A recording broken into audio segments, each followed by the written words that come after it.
こ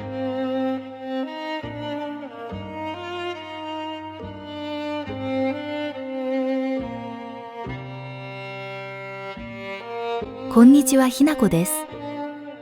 今回は最強のパワースポットとして注目を集めている岩手県花巻市の早知根神社をご紹介します。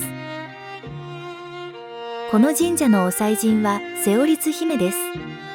罪や汚れを払い、悪運を流す浄化の神様として知られています。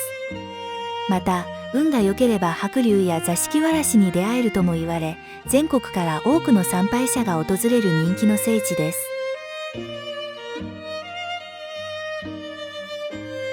今回は皆様と一緒に参拝したいと思います。どうぞ最後までご覧ください。